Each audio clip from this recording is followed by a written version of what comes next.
Coming up on this Monday edition of the San Francisco 49ers Report by Chat Sports, I'm Chase Sr.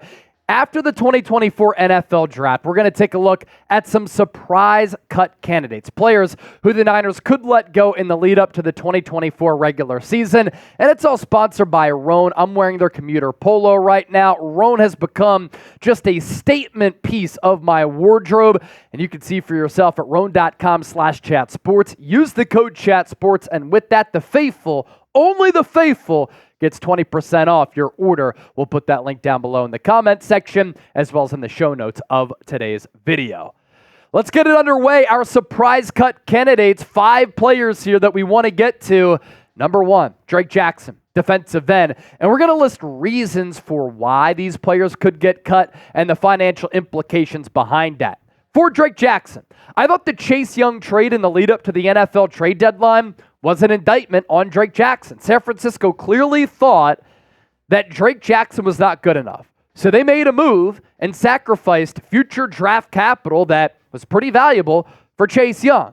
And while Chase Young was a little bit of a disappointment for what people were expecting, they eyed him because Drake Jackson has been a disappointment since the Niners took him in the second round out of USC a couple of years ago. Also in free agency. What did the Niners do? They didn't say, we'll bank on the development of Drake Jackson. We think that he can be a player. They signed Leonard Floyd, who's been highly productive and available. 2 things Drake Jackson has not been. They took a swing on your Turgros Matos, who has defensive end, defensive tackle flexibility in the mold of an Arden Key.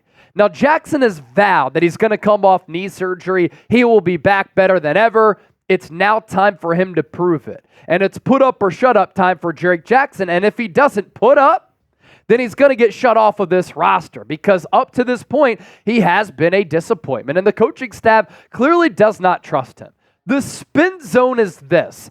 In limited time, when he's either been healthy or he's been given snaps, he does have 6 sacks in 23 games. The ability is there. Now, 3 of those sacks did come in week 1 against the Pittsburgh Steelers. You watched that game. You saw the wingspan, the pass breakups, the chase downs, the pressures, the sacks, and you're thinking, Drake Jackson, breakout story, year 2, sophomore campaign. It never happened because after that, the Niners coaching staff didn't put him on the field. That tells me that there's something going on behind the scenes where they don't fully trust the player. But he's 23 years old, and he is certainly cheap. A post-June 1 cut, by the way, for Drake Jackson. Only $366 in dead money. These figures throughout the show, according to Over the Cap, $1.2 million in cap savings. Coming in at number 2 is cornerback Ambry Thomas. Might be on the outside looking in already going into training camp because San Francisco has really loaded up at the cornerback position in the draft, Renardo Green, and in free agency with the likes of Isaac Yiadom, Rock Ya-Sin, Chase Lucas. And Ambry Thomas was benched in the Super Bowl. This coming after he really struggled in the playoffs. I thought coming out of the bye, when Steve Wilkes and Kyle Shanahan moved Deommodore Lenoir to the slot, and they put Thomas on the outside to effectively bench Isaiah Oliver, he played really good down the stretch, but then in the playoffs, he was so erratic, and that's kind of been a word that summarizes his career since being a 3rd-round pick in 2021. The 2021 season, played good down the stretch. 2022, injured, couldn't see the field because of his bad play. In 2023, started off kind of in the doghouse, and then played poorly, benched in the Super Bowl, and because of that, has the staff, like Drake Jackson, lost trust in him. There is a good player in there, and Steve Wilkes has a defensive background, so I thought he was able to elevate the game of Thomas, and maybe it just comes down to confidence, but you look at the regular season numbers, overall Pro Football Focus grade of 71.5, run defense grade of 70, a coverage grade of 70.5, but then in the playoffs, overall grade of 29.4, run defense grade of 30.6, and a coverage grade of 29.9. Those numbers, not good. Post-June 1 cut for Ambry Thomas, $210,000 in dead money, $1.2 million in cap savings. More to get to here on the show. We're just ramping up. Don't you go anywhere, but first, have you subscribed to the show? If you have, you're a real one, and type real one down below in the comments section. If you haven't, become a real one and become a more informed Niner fan, because we give you daily and year-round coverage on the Niners. That's a big reason why we're sitting pretty at 132,614 subscribers. Lock us in today. As I mentioned off the top, today's 49ers Report is sponsored by Roan. If you're looking for high-quality men's gear that will last a long time, have you looking good, and then in the process feeling good, where you can wear these products at work, on camera, golf course, getting some drinks, out on a date with a lot of different colors and a lot of different versatility. And what I mean by that versatility, polos, dress shirts, shorts, pants, Roan has it all. And you can get 20% off at roan.com/chatsports. Be sure to plug in that code too, chatsports.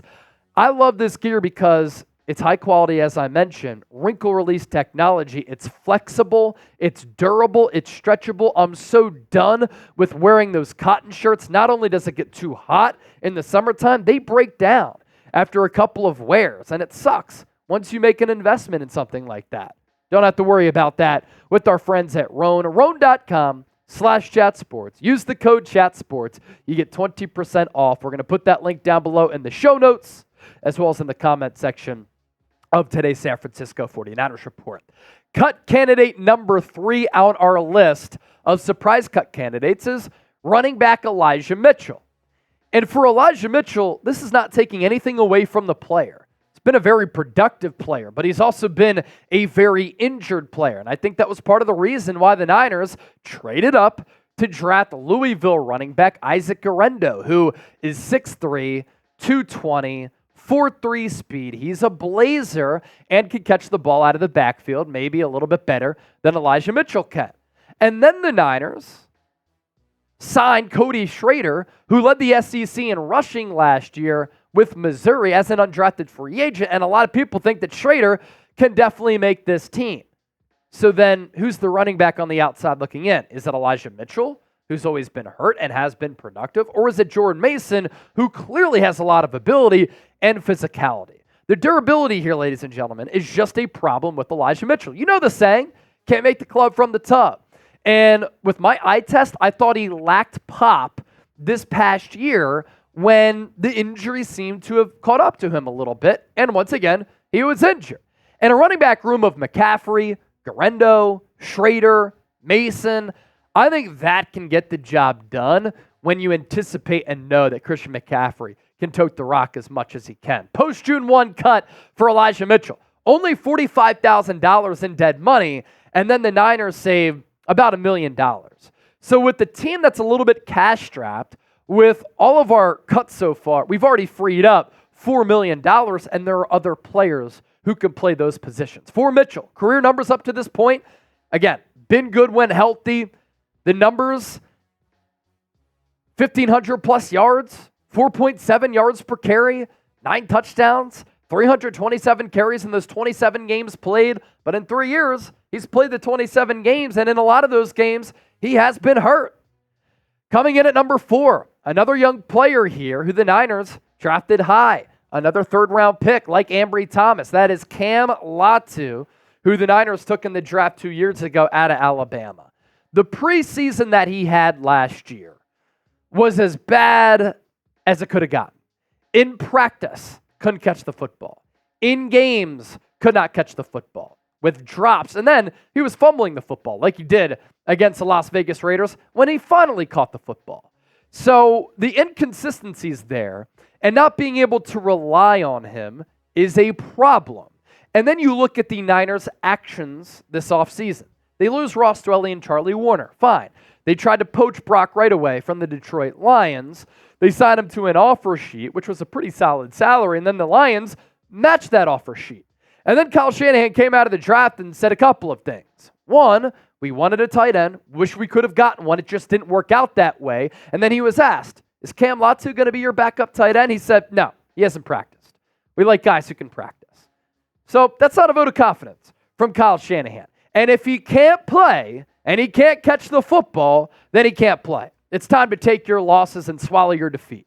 The Niners have shown they will move off busts. Maybe not in year 1, but soon thereafter. Trey Sermon, third-round pick, cut going into year 2. Ty Davis-Price, another player, let go after being selected in the 3rd round. Here's the door. If you can play, great. If you can't, we got to move on because we have a Super Bowl contending roster. Post-June 1 cut for Cam Latu, $214,000 in dead money, $991,000 in cap savings. So not quite $1 million, but close to that. Lastly, wide receiver Danny Gray. And like Latu, like Ambry Thomas, a 3rd-round pick. So here on this list, you have Drake Jackson, 2nd-rounder. Ambry Thomas, 3rd-rounder. Elijah Mitchell, 5th or 6th?